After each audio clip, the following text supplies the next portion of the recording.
I called my parents to tell them my husband died in an accident and my daughter was in a coma. They said they were busy at my brother's birthday party. A week later they came demanding 50% of the settlement money. I handed them a photo of my husband and daughter. The color drained from their faces as the reality finally hit them, not what they expected. The call came at 2:17 p.m. Mrs. Olivia Bennett. There's been an accident. Your husband Michael didn't make it.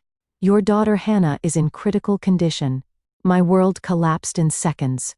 Through blinding tears I called my parents. Michael's dead and Hannah might not survive? I sobbed. Their response? We're at Connor's birthday party right now. Can this wait? 30 days later, when they heard about the settlement money, suddenly they had time. They wanted half. I showed them what real loss looks like. Where are you watching from? Drop a comment below and hit subscribe to follow my journey through grief, betrayal, and eventually healing. Before that horrific Tuesday afternoon changed everything. Michael and I had built what I thought was a perfect life. We met during our junior year at Northwestern University. I was studying finance, staying up late in the library when this tall, smiling architecture student asked if he could share my table. Michael Bennett had the kindest brown eyes I'd ever seen, and a laugh that made everyone around him smile. After graduation, he pursued civil engineering while I became a financial analyst at a respected firm in Chicago. Our wedding came 3 years later, a beautiful October ceremony with golden leaves swirling around us as we said our vows. We bought our first home a year after that, a charming 3-bedroom colonial with a backyard perfect for the family we dreamed of building. But life had other plans. For years of fertility treatments, 3 miscarriages, and countless tears later, we were about to give up when our miracle happened. Hannah Elizabeth Bennett arrived after a difficult pregnancy, weighing 6 pounds 2 ounces, with her father's brown eyes and my stubborn chin. From the moment we brought her home, Hannah became our universe. Michael would spend hours building elaborate blanket forts in the living room, complete with structural supports that he insisted were necessary for proper fort integrity. Every Sunday morning, the 3 of us had pancake competitions, creating increasingly ridiculous shapes and voting on whose creation was the most imaginative. Hannah's unicorn-shaped stack usually won, though Michael's attempt at the Sears Tower deserved honorable mention for ambition, if not execution. I treasured our evening routine the most. After dinner, we'd gather at the kitchen table for homework, art projects, or board games. Michael taught Hannah chess when she was just 6, and she stunned us both by beating him legitimately by age 8. She gets her strategic mind from you, Liv, he'd say with pride, though we both knew her competitive streak was all Michael. Throughout these happy years, my relationship with my parents remained complicated. Barbara and Richard Ward had always made their preference for my younger brother, Connor, obvious. When I graduated with honors from Northwestern, they attended but left early to help Connor move into his sophomore dorm. When I received a major promotion 3 years ago, they canceled our celebration dinner because Connor had tickets to a basketball game and needed a ride. I tried not to let it hurt. Michael would squeeze my hand under the table during family gatherings, when my mother interrupted my stories to ask Connor about his latest girlfriend, or my father checked his watch while I explained my work. "We're your real family," Michael would whisper, nodding toward Hannah, who was usually drawing nearby. I believed him. The morning of the accident started like any other Tuesday. Michael made coffee while I packed Hannah's lunch. She was excited about her swimming competition that afternoon. "Mom, watch for me to do the backstroke flip turn like Coach Janet taught us," she said, demonstrating the motion with her arms at the breakfast table. "I wish I could be there, sweetie, but I have that quarterly review meeting." I apologized, zipping her lunch into her dolphin-shaped lunch bag. "Dad will record it for me, right?" "Already planning my camera angles," Michael confirmed, kissing the top of my head as he passed. "I'm thinking wide shot for the race, then zoom in for the victory celebration." Hannah rolled her eyes, but smiled. "Dad, what if I don't win? Then I'll delete the evidence and we'll tell Mom you were robbed by biased judging," he winked, making us both laugh. Those were our last normal moments. Our last shared breakfast. The last time I heard Michael's laugh, or saw Hannah's eye roll. The last ordinary morning before everything shattered. I kissed them both goodbye at 7:45 a.m. Michael would drop Hannah at school before heading to his construction site, then pick her up early for the swim meet. I headed to the office, my mind already on the presentation I'd be giving at 2 p.m. The meeting was going well. I was explaining our fourth quarter projections when my phone vibrated. I ignored it. It vibrated again and again. When it buzzed a fourth time in 5 minutes, I apologized to the room and glanced at the screen for calls from a number I didn't recognize. As I excused myself to step outside, it rang again. "Is this Olivia Bennett?" a serious voice asked. "This is Officer Martinez with Chicago PD. There's been an accident involving your husband and daughter." The world tilted. I grabbed the wall to stay upright. The next words would divide my life into before and after, though I didn't know it yet. "You need to come to Northwestern Memorial immediately. Your husband's vehicle was struck by another driver. I'm very sorry to tell you that Michael Bennett was pronounced dead at the scene. Your daughter Hannah is in critical condition." I don't remember dropping my phone. I don't remember my colleague Rachel finding me collapsed in the hallway. I don't remember her driving me to the hospital, though she later told me she ran red lights to get me there faster. The next clear memory I have is standing in the emergency department, screaming my husband's name as if volume alone could bring him back from wherever he had gone. The accident report painted a clinical picture of the worst day of my life. At 1:42 p.m., a red pickup truck driven by Thomas Wells, 46, ran a red light at the intersection of Madison and Halsted. His blood alcohol level was later measured at .21, nearly 3 times the legal limit. The truck struck the driver's side of Michael's silver Honda Civic at approximately 48 miles per hour. Michael died instantly from catastrophic head trauma. Hannah, secured in her booster seat on the passenger side, suffered a severe traumatic brain injury for broken ribs, a punctured lung, and a fractured femur. These facts were delivered to me by Officer Martinez, in a quiet room off the emergency department. I couldn't process them. All I could think was that Michael had been taking Hannah to her swim meet. She had been so excited to show off her new flip turn. She'd never gotten the chance. Dr. Lawrence, a neurosurgeon with kind eyes and gray temples, explained Hannah's condition while using words that seemed to come from a foreign language. Intracranial pressure. Induced coma. Cranial monitoring. Cerebral edema. I nodded as though I understood, but all I comprehended was that my 9-year-old daughter might never wake up. "Can I see my husband?" I asked when Dr. Lawrence finished explaining the surgery Hannah was undergoing. A social worker named Patricia led me to a different floor. She tried to prepare me, saying things about trauma and how Michael wouldn't look like himself. Nothing could have prepared me for seeing my vibrant, laughing husband motionless under harsh fluorescent lights. His face was surprisingly peaceful but wrong somehow, empty of the animation that had made him Michael. I touched his hand. It was cold. That's when I finally broke, collapsing across his chest, begging him to wake up, to not leave us, to come back and help me because I couldn't do this alone. I don't know how long I stayed there. Eventually, Patricia gently guided me back to the surgical waiting area. Hannah was still in surgery. I sat alone, staring at my phone. I needed to call my parents. They needed to know. They needed to come. Barbara answered on the 4th ring, the sounds of celebration in the background. "Olivia? We're right in the middle of Connor's birthday lunch." "Mom." I could barely speak through my tears. "Michael's dead. There was an accident. Hannah's in surgery. I need you." There was a pause. "Oh my goodness, that's terrible." Her voice lowered slightly but maintained its composure. "We're at Rosetta's with all of Connor's friends. We've rented the whole back room. Can this wait until this evening? Connor's about to open his presents." I couldn't believe what I was hearing. "My husband is dead, Mom. Your granddaughter might not survive the night." "I understand, dear, but we can't just leave right now. That would be rude to everyone who came to celebrate. I'll call you tonight to check in." The call ended. I sat frozen, a new kind of pain joining the tsunami of grief. My parents weren't coming. They chose Connor's birthday party over the worst moment of my life. My friend Megan arrived an hour later, having seen my desperate text. She sat with me through the night as Hannah underwent one surgery, then another. She brought me coffee I couldn't drink and sandwiches I couldn't eat. She called Michael's parents in Florida, who immediately booked flights despite their advanced age and health issues. She contacted my boss, explained the situation, arranged for bereavement leave. She did everything my parents should have done.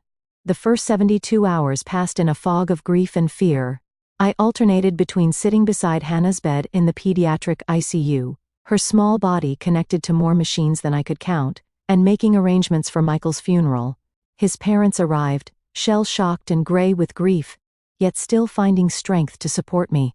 My parents called once briefly, making vague noises about visiting when things settled down. Dr. Lawrence explained that Hannah's condition was critical but stable.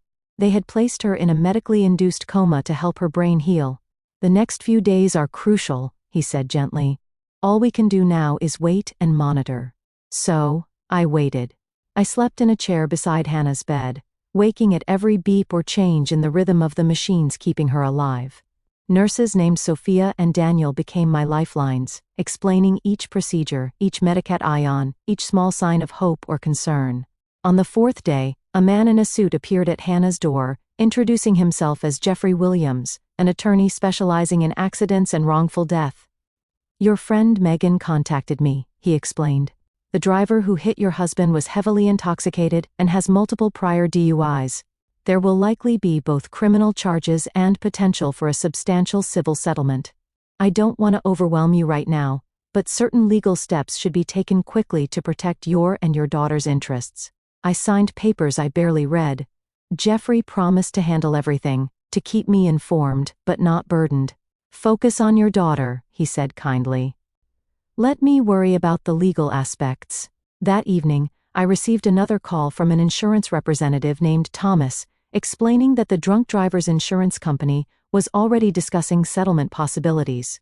The words washed over me meaninglessly. No amount of money would bring Michael back or guarantee that Hannah would wake up. As Hannah's first week in the hospital stretched into the second, I realized I needed to plan Michael's funeral alone.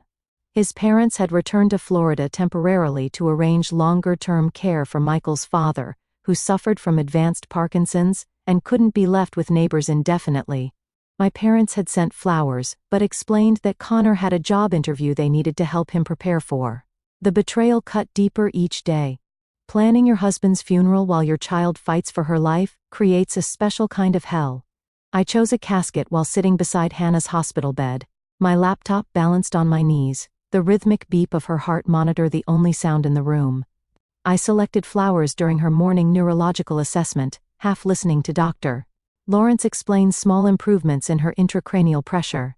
I wrote Michael's obituary at 3 a.m, tears blurring the screen as I tried to condense 40% of vibrant life into 3 paragraphs. My parents finally called the day before the funeral.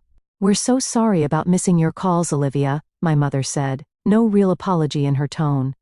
Connor's birthday celebration ran quite late, and then he had that big interview with the architectural firm. "Your father has been coaching him all week." I said nothing, the silence stretching uncomfortably over the line. "Anyway," she continued briskly, "we should be able to make it to the funeral tomorrow, assuming nothing comes up." "What time is it again?" 2, I replied flatly. "St. Matthew's Church." "That's a bit inconvenient, dear. Connor has a lunch meeting that might run long. Couldn't you have scheduled it for morning?" The absurdity of the question left me speechless. As if I had selected the time for convenience, rather than it being the only slot available at the church where we were married. "We'll try our best," my father's voice cut in. "But we might need to leave early. Connor has another commitment in the evening." Always Connor. Even now. The morning of the funeral, I left Hannah's side for the first time in 10 days. The nurses promised to call immediately if anything changed. Megan helped me into the black dress I'd ordered online, brushed my tangled hair, applied concealer to the dark circles that had become permanent fixtures under my eyes. "You don't have to do this today," she said gently. "Michael would understand if you stayed with Hannah." "I need to say goodbye," I whispered. "For both of us." St. Matthew's Church, filled with people Michael had touched during his life. His college roommates flew in from across the country. Colleagues from every project he'd worked on arrived with stories of his integrity and kindness. Our neighbors brought casseroles I knew I'd never eat. Michael's elderly parents sat in the front row, leaning on each other, their grief a tangible presence. My parents arrived 17 minutes late, slipping into the second row with Connor trailing behind them. My mother wore a navy dress that seemed more appropriate for a business lunch than her son-in-law's funeral. My father checked his watch 3 times during the service. Connor looked uncomfortable, shifting in his seat and checking his phone when he thought no one was watching. I delivered the eulogy with a strength I didn't know I possessed, telling stories of Michael's laughter, his dedication to Hannah, his passion for creating buildings that would stand long after we were all gone. I spoke of his love for Sunday morning pancakes and his terrible singing voice, and how he could fix anything with duct tape and optimism. I didn't cry until the end, when I promised to keep his memory alive for Hannah, to make sure she grew up knowing exactly who her father had been. My parents left during the final hymn. Urgent call from Connor's potential employer, my mother whispered as they slipped past. Connor followed, offering an awkward half-hug, and mumbled, "Sorry for your loss," that seemed directed at the floor rather than me.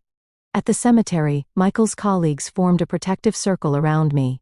Megan held my hand as the casket was lowered. Michael's mother placed a white rose on the polished wood, her hands shaking with age and sorrow. After everyone left, I stood alone beside the fresh mound of earth, unable to comprehend that Michael was beneath it. "I don't know how to do this without you," I whispered to the ground. "Hannah needs you. I need you." The cemetery worker waiting discreetly by a nearby tree pretended not to notice my breakdown. Eventually, Megan guided me back to the car, back to the hospital, back to the vigil beside Hannah's bed.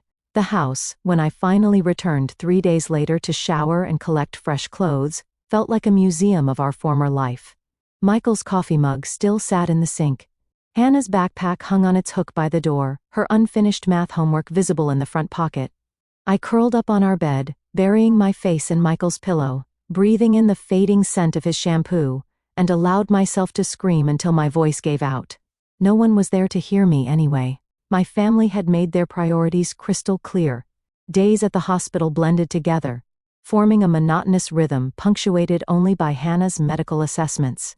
My life narrowed to the beeping monitors, the hushed conversations with medical staff, and the constant, gnawing fear that Hannah might never wake up. I took an extended leave from work, unable to imagine focusing on financial projections while my daughter fought for her life. Dr. Lawrence became a fixture in my new reality. Each morning, he arrived at 7:30 a.m., his voice gentle but honest as he detailed Hannah's condition. "The swelling in her brain is gradually decreasing," he explained on day 14. "Her intracranial pressure readings are moving in the right direction." I clung to these small victories, searching his face for any sign that he was soft offering false hope. But Dr. Lawrence never sugarcoated Hannah's situation. "Recovery from traumatic brain injury is a marathon, not a sprint," he reminded me often. "We're looking for incremental progress." Physical therapist Daniel began passive movement therapy, carefully exercising Hannah's limbs to prevent muscle atrophy while she remained unconscious. "We're keeping her body ready," he explained, while demonstrating gentle stretches I could perform between his sessions. "When she wakes up, she'll need her strength." The word when, not if, became my lifeline. Nurse Sophia worked the night shift, checking Hannah's vitals with quiet efficiency, while somehow sensing when I needed conversation and when I needed silence. She brought me extra blankets for the uncomfortable recliner that became my bed, and occasionally convinced me to walk to the cafeteria, rather than subsisting on vending machine snacks. "Your daughter needs you at full strength," she would say firmly. "Self-care isn't selfish, it's necessary." 23 days after the accident, while Sophia was adjusting Hannah's 4, I noticed something that stopped my heart. Hannah's index finger twitched. Not the random movement that sometimes occurred, but a deliberate flexing. "Did you see that?" I gasped, grabbing Sophia's arm. We watched, hardly breathing, until it happened again. Hannah's finger moved, then her whole hand curled slightly. Dr. Lawrence confirmed what we hardly dared hope. Hannah was beginning to emerge from her coma. "This is just the first step," he cautioned. Waking from a traumatic brain injury is a process that can take days or weeks. But those small movements gave me something I'd been missing since the accident: hope. Over the following week, Hannah's signs of consciousness increased. Her eyelids fluttered. She grimaced when pricked for blood tests. One morning, while I was reading aloud from her favorite book about a girl detective, her eyes opened briefly, unfocused, but undeniably aware. I wept with joy, holding her hand and telling her how brave she was, how much I loved her, how proud her dad would be of her fight. I don't know how much she understood, but I needed to say the words. Dr. Lawrence explained the road ahead. "Hannah has a significant recovery journey. We're seeing positive neurological signs, but she suffered serious trauma. She'll need extensive rehabilitation therapy, speech, physical, occupational, cognitive. It's going to be comprehensive and intensive. The medical team taught me to communicate with Hannah through hand squeezes. 1 squeeze for yes, 2 for no. The first time she responded correctly to a simple question, squeezing once when I asked if she was comfortable, the entire medical team celebrated as though she'd run a marathon. For me, it was better than any marathon. It was proof that my daughter was still there, fighting her way back to me. While Hannah made slow progress, the financial reality of our situation began to surface. Even with good insurance, the medical bills mounted at a staggering rate. Each specialist consultation, each therapy session, each day in the pediatric ICU added thousands to our mounting debt. I spoke with the hospital financial counselor, who explained our options with kindness but unavoidable clarity. The acute care phase is just the beginning, she explained. Rehabilitation facilities, home modifications, ongoing therapies. These costs can continue for years. Michael's life insurance would help, but it wasn't designed to cover catastrophic medical expenses of this magnitude. I began selling investments, calculating how long our savings would last, wondering if I would need to sell our home. Through it all, my parents remained conspicuously absent. They called occasionally, asking brief questions about Hannah's condition, before inevitably turning the conversation to Connor's job search or their social obligations. They visited once, staying less than 30 minutes, my mother complaining about the hospital parking, and my father standing awkwardly at the foot of Hannah's bed, as though afraid to approach. She looks so medical, my mother whispered, eyeing the feeding tube and monitoring equipment with barely disguised discomfort. They left without offering any meaningful support, financial or emotional. I told myself I didn't need them, that Hannah and I would manage on our own. But late at night, when Hannah slept and the hospital corridors quieted, I allowed myself to acknowledge the deep wound their abandonment had created. 6 weeks after the accident, insurance agent Thomas contacted me about the settlement negotiations. The drunk driver who killed Michael and injured Hannah had a substantial insurance policy, and his company was eager to settle rather than face a prolonged lawsuit and potential punitive damages. Given the circumstances, Thomas explained carefully, the settlement offer is likely to be significant. The driver's history of DUIs makes this a particularly strong case. I asked what significant meant in practical terms.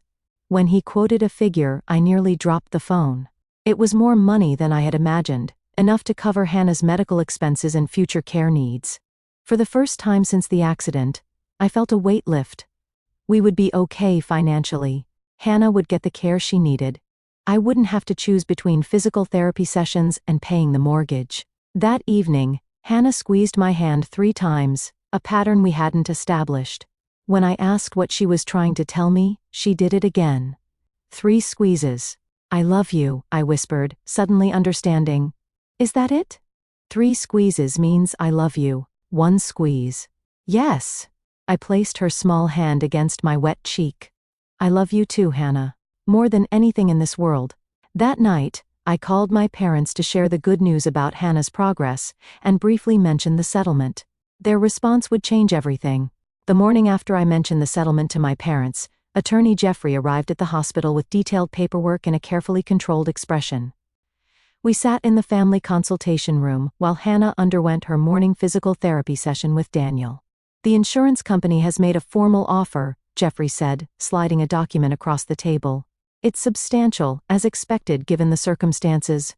Mr. Wells had multiple previous DUI convictions, was significantly over the legal limit, and ran a red light in broad daylight. His liability is indisputable.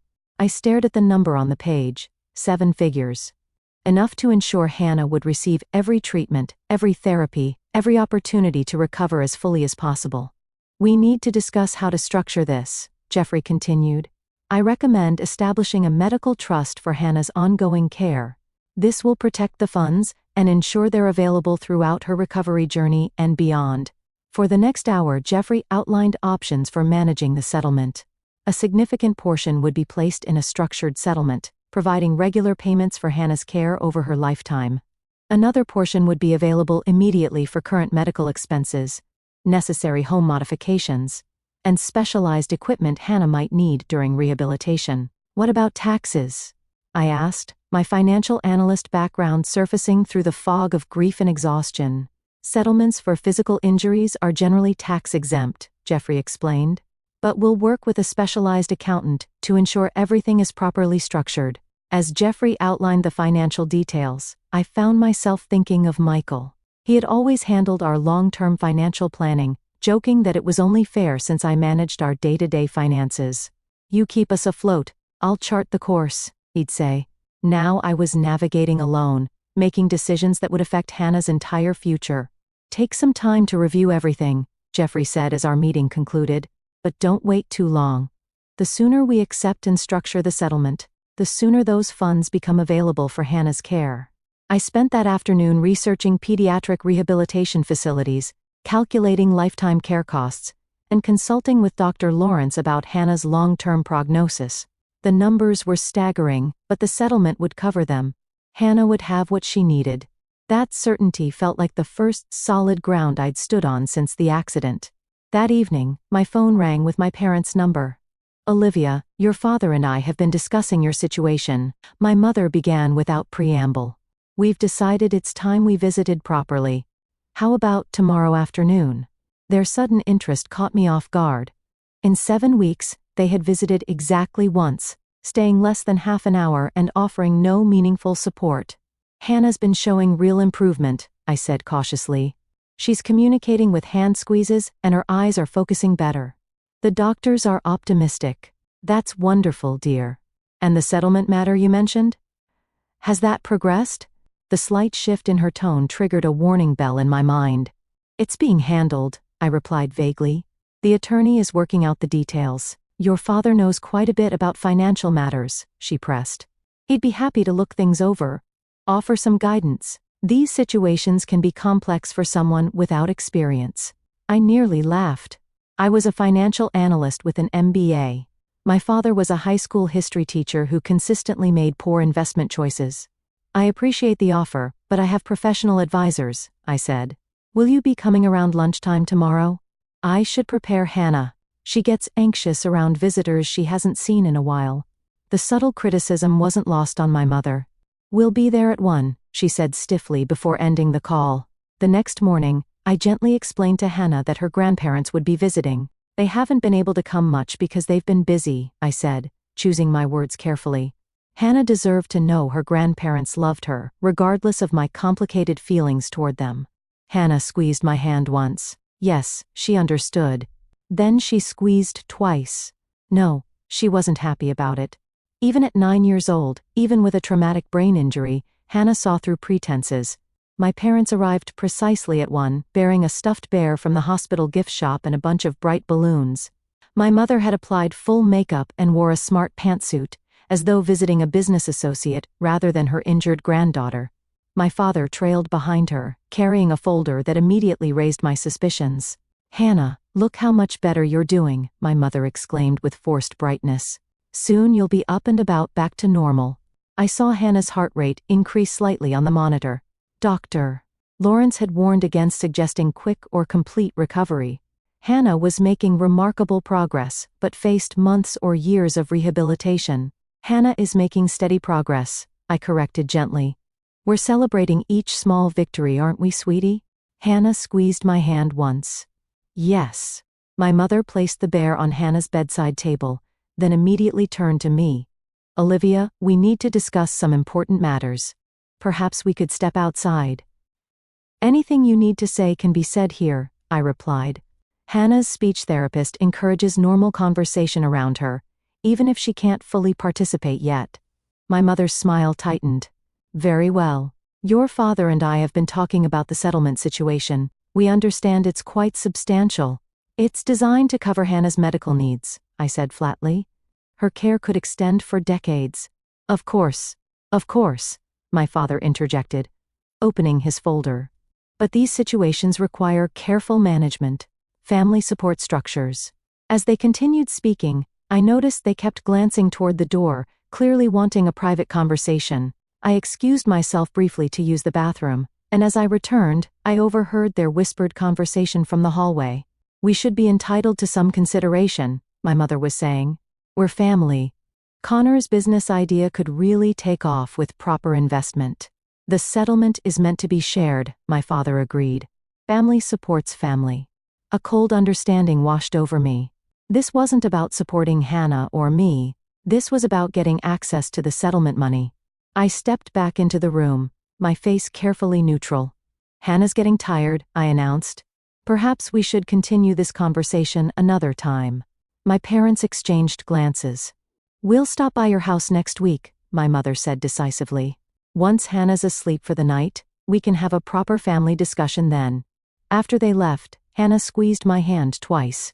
No, she hadn't enjoyed their visit. I know, sweetheart, I whispered, stroking her hair. I know. That night, I called Megan and explained the situation. Her outrage matched what I was feeling but couldn't express. They can't be serious, she fumed. That money is for Hannah's care. I think they're very serious, I replied, watching Hannah sleep. And I think they're going to push hard. What will you do? I considered the question, watching my daughter's chest rise and fall. Whatever I have to, I answered finally. Whatever I have to. 1 week after their hospital visit, my parents arrived at my front door precisely at 7 in the evening. Connor stood slightly behind them, looking uncomfortable but determined. Hannah was asleep upstairs, a night nurse staying with her, while I dealt with what I knew would be an unpleasant conversation. Olivia, dear. My mother greeted me with air kisses that didn't touch my cheeks. The house looks, well, as good as can be expected given the circumstances. I led them to the living room, noticing how my father's eyes scanned the space, likely calculating property values and assets. Connor sat on the edge of the sofa, fidgeting with his phone. Can I offer anyone tea? I asked. My voice carefully neutral. That would be lovely, my mother replied. Then we can get down to business. I went to the kitchen, taking longer than necessary to prepare the tea tray. My hands shook slightly as I arranged cookies that no one would eat. Through the doorway, I could hear their muted conversation, catching phrases like reasonable percentage and family obligation. When I returned with the tea, my parents had positioned themselves on the sofa like a united front. Connor had moved to an armchair, still looking uncomfortable but resigned to his role in whatever they had planned. Olivia, my father began once I'd poured the tea, we've given considerable thought to the family situation. This settlement represents a significant opportunity. The settlement is for Hannah's medical care, I said flatly. Her rehabilitation could take years. The funds will be placed in a medical trust. My mother waved her hand dismissively. Yes, of course Hannah's needs must be addressed. But surely this settlement exceeds those requirements. These awards typically include substantial compensation for emotional distress, loss of companionship, and so forth. What your mother is saying, my father continued, is that there should be room to support the entire family. We're all affected by this tragedy. I sipped my tea, waiting for them to reach their point. We believe, my mother said, leaning forward, that a fair division would allocate 50% of the settlement to Hannah's care, with the remaining 50% distributed among the family to help us all move forward. The audacity was breathtaking. I set my cup down carefully to hide my shaking hands. And what exactly would the family portion support? I asked, my voice surprisingly steady. My mother smiled, clearly interpreting my question as interest rather than disbelief. Well, Connor has developed an exciting business proposal. A technology startup with tremendous potential. With proper funding, he could really make something of himself. Connor shifted uncomfortably but nodded. It's an app for coordinating dog walkers, he explained. Like Uber, but for pets. And of course, my father added, your mother and I aren't getting any younger. We need to think about retirement, perhaps a vacation property where the family could gather. A place for healing. I see, I said quietly. And what about Michael's parents? Are they included in this family distribution? My mother's expression soured. Well, they're not direct blood relatives anymore, are they? I mean, with Michael gone. I stood abruptly. Excuse me for a moment. I walked calmly upstairs, checking briefly on Hannah and the night nurse before entering my bedroom. From my closet, I retrieved a photo album I'd been assembling for Hannah. When she was fully recovered, I wanted her to have memories of her father preserved. I selected 2 photographs and returned downstairs. My parents and Connor were huddled in conversation that ceased when I entered the room. My mother's face bore the determined expression I recognized from childhood, the one that preceded getting her way by any means necessary. "Olivia," she began, her voice taking on the manipulative tone I knew too well. "I understand this is difficult, but family supports family. That's what we do. Your father and I raised you, supported your education, gave you every advantage. Now it's time for some reciprocity. Connor's business idea is genuinely promising," my father added. "With the right investment, it could provide for all of us in the long run. It's what Michael would have wanted, supporting the entire family." At the mention of Michael's name, something hardened within me. How dare they invoke him to serve their greed? "You're right," I said softly. "Family should support family."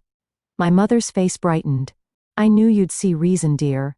Before we discuss percentages," I continued, "I'd like to show you something." I handed them the first photograph. It showed Michael in his casket, his face peaceful, but unmistakably dead. I had taken it for Hannah so that someday she would have a record of saying goodbye to her father, a goodbye she had been too injured to attend. My mother gasped. My father's face drained of color. Connor looked away. "This is what 50% of my loss looks like," I said, my voice steady despite the tears threatening to fall. "This is what happened while you were celebrating Connor's birthday." Before they could respond, I handed them the second photograph. This one showed Hannah in the ICU, her small body connected to ventilators and monitors, her head partially shaved for the surgeries that had saved her life, her face swollen and bruised beyond recognition. "And this is the other 50%, I continued. "This is your granddaughter, fighting for her life while you were helping Connor prepare for job interviews." The color had completely drained from my mother's face. My father's hands trembled as he held the photograph. Connor looked like he might be sick. "The settlement," I said, each word precise and cutting, "will be placed entirely in a trust for Hannah's care. Every penny. It will cover her medical expenses, her therapy, her equipment, her educat ion, her future. It will ensure that my 9-year-old daughter who lost her father and nearly lost her own life has everything she needs to recover and thrive." I stood, indicating our conversation was ending. True family shows up. True family sits in hospital waiting rooms and brings coffee at 2 in the morning and holds your hand when you identify your husband's body. True family doesn't wait until there's money involved to suddenly care. My mother's shock was transforming to indignation. "Now listen here, Olivia. We are your parents. We deserve respect and consideration. Respect is earned," I replied quietly, "and you haven't earned it. I'd like you to leave now. When you're ready to be actual grandparents to Hannah, to support us without conditions or expectations, you can call. Until then, we don't need the kind of family you're offering." Connor stood first. "I'm sorry, Liv," he said, and I was surprised to see genuine regret in his eyes. I didn't mean for it to be like this." My parents rose stiffly, my mother clutching her purse like a shield. "You'll regret this decision," she said coldly. "When Hannah needs us, when you're overwhelmed trying to manage alone, you'll wish you hadn't been so stubborn." "Maybe," I acknowledged. "But I'd rather struggle alone than watch you treat my daughter's tragedy like a lottery win." "Goodbye, Mom, Dad, Connor." I held the door open, watching them walk to their car in silence. As they drove away, I felt a strange combination of grief and relief wash over me. I had lost my husband. I had nearly lost my daughter. Now I had lost my parents too, though in truth, I suspected they had never really been mine to lose. That night, I slept in the chair beside Hannah's bed, the monitor's steady beeping a reminder that what remained of my family was still here, still fighting, still worth every sacrifice. 6 months after the confrontation with my parents, Hannah sat in her wheelchair on our back porch, laughing as she threw bread to the birds gathering in our yard. Her progress had been remarkable, though not without setbacks. The wheelchair was likely temporary, according to her physical therapists. With continued work, she would probably walk again, though perhaps always with a slight limp. Her speech had returned, sometimes halting when she was tired, but growing stronger each week. Cognitive testing showed lingering effects from her brain injury, particularly in mathematics and short-term memory. But her personality, her humor, her essential handedness remained intact. "Mom," she called, pointing to a cardinal that had landed on our fence. "Look at that red one." Dad would have loved to see it. We had made talking about Michael a natural part of our daily lives. His photos remained throughout the house. We shared Dad's stories at dinner, sometimes laughing, sometimes crying, but always keeping his memory alive and present. He would have, I agreed, joining her on the porch. Remember how he used to make up silly names for the birds? What do you think you would have called that one? Hannah considered the cardinal seriously. Probably Sir Red Hood the Magnificent, she decided, making us both laugh. Our new routines had gradually solidified. Hannah attended therapy sessions 3 times weekly at a rehabilitation center, specializing in pediatric brain injuries. I had returned to work part-time with flexible hours that allowed me to be home when Hannah needed me.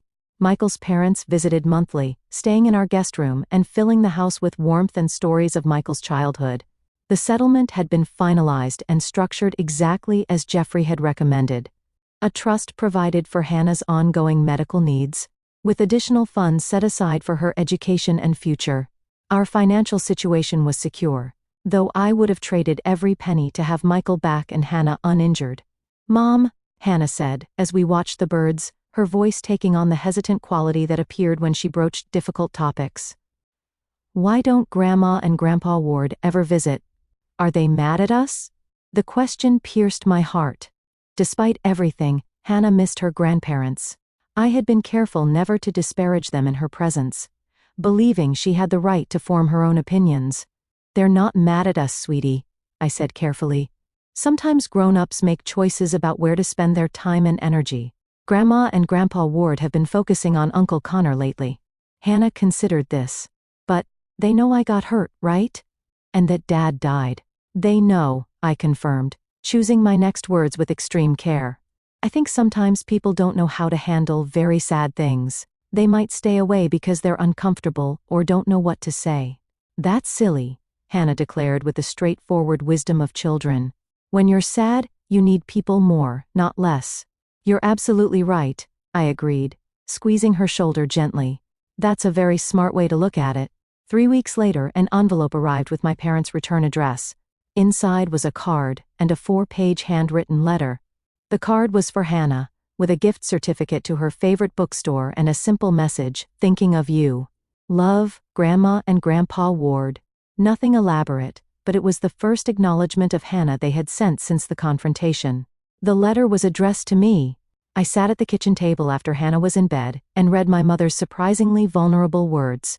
"Dear Olivia," she began, "I don't know if you'll read this, and I wouldn't blame you if you didn't. What your father and I did was inexcusable.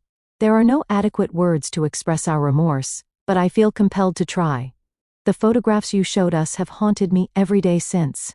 Not because they were shocking, though they were, but because they forced us to confront the reality we had been avoiding. While you were living through unimaginable pain, we were caught up in trivial matters and Connor's endless needs. We failed you as parents. We failed Hannah as grandparents. We have failed as human beings. Your father and I have spent many sleepless nights discussing how we reached this point, how we became people who would choose a birthday party over a daughter's tragedy, who would try to profit from a child's suffering.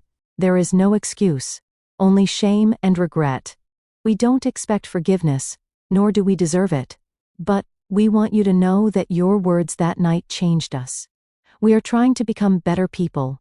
People worthy of eventually being part of your and Hannah's lives again, if you'll ever have us." Connor has also been reflecting deeply. He broke off contact with us for several weeks after that night, calling us disgusting for our behavior. He was right. He's since been volunteering at a rehabilitation center similar to Hannah's, trying to understand what you and she are experiencing. If you're willing, we would like to visit Hannah on her upcoming birthday. No expectations, no demands. Just to be present, to begin the long process of earning back a place in your lives. If this is unwelcome, we understand completely. With deepest remorse and love, Mom. I folded the letter, unsure how to feel. Part of me wanted to tear it up, to protect Hannah and myself from further disappointment. But another part recognized genuine remorse in my mother's words.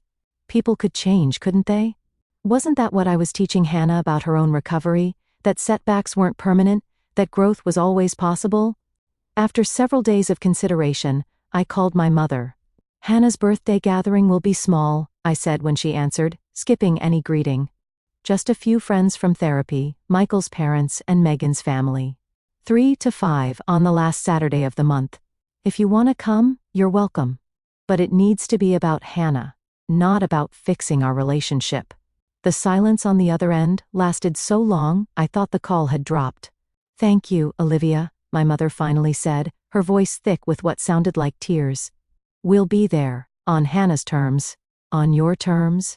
Hannah's 10th birthday arrived with perfect early autumn weather.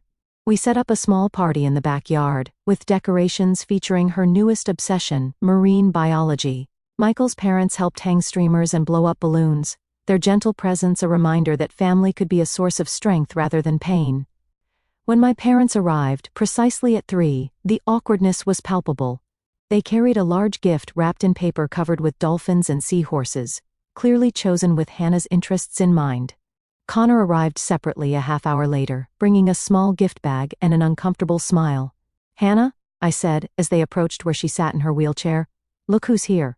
Hannah studied her grandparents with the direct gaze that had intensified since her injury, as though she was working harder to understand the world around her.